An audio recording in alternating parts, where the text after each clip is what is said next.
Oui, c'est votre émission, le magazine de la femme. Bonjour et bienvenue dans ce nouveau numéro. Comme vous savez, tous nos numéros ont des invités qui sont des femmes.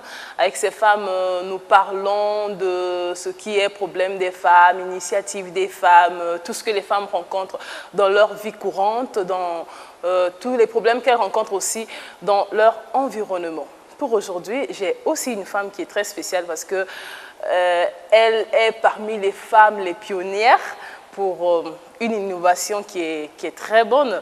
Avant de découvrir de qui il s'agit, voici son portrait.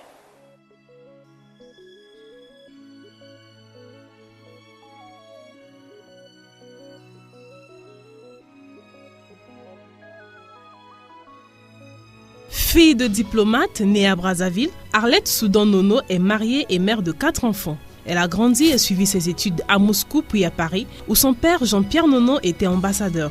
Journaliste de formation, elle est tour à tour présentatrice du journal Parler à Radio Congo et productrice d'une série d'émissions, Les Stratèges du Look. Avant d'intégrer la présidence de la République en tant qu'attachée de presse, elle s'oriente ensuite vers une activité privée de conseil en communication tout en tenant aujourd'hui encore une chronique d'actualité épisodique sur Radio Congo.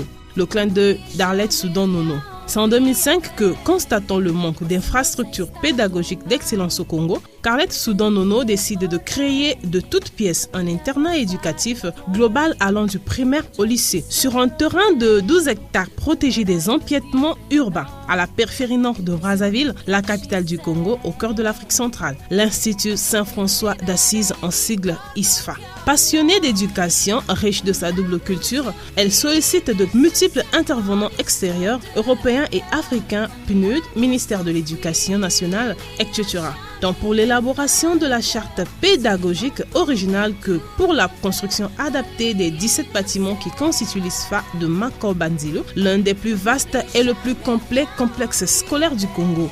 La qualité et le modernisme de ces installations n'ont rien à envier avec ce qui se fait de mieux en Afrique francophone et le niveau de l'enseignement qui est dispensé équivaut à celui des meilleurs établissements européens.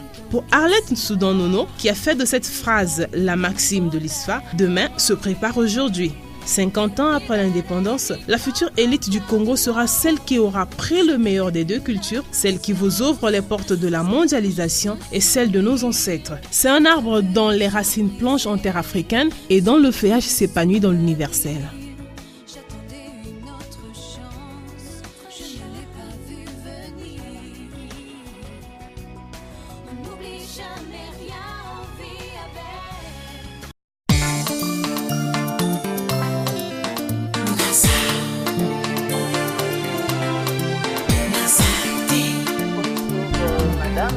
Bonjour madame. Merci d'avoir répondu à notre invitation d'être sur notre plateau. C'est un honneur pour moi de vous recevoir.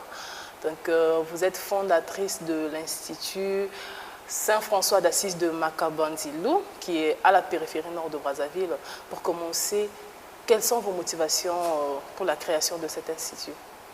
Écoutez, l'Institution Saint-François d'Assise, comme vous venez de le dire, de Makobandilo, qui est un internat, tout d'abord avec un primaire, un collège, un lycée, est une volonté personnelle, ma volonté de vouloir doter le Congo d'un outil différent, comme je dis souvent, d'un outil dernière génération, dans le cadre donc, du système éducatif congolais.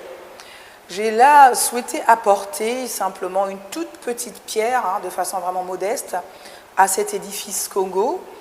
Parce que lorsqu'on est originaire d'un pays qui vous a énormément donné, lorsque vous avez des parents qui vous ont donné la vie, qui sont passés dans ce qu'on appelait à l'époque l'école d'excellence de Bunda, que le président de la République est en train de relancer, et lorsque on regarde à peu près toutes ces personnes qui ont fait, qui sont passées sur les bancs de nos écoles congolaises, pas des moindres, qui peuplent cette Afrique, tous ces dirigeantes, ou qui sont toujours même des contemporains, et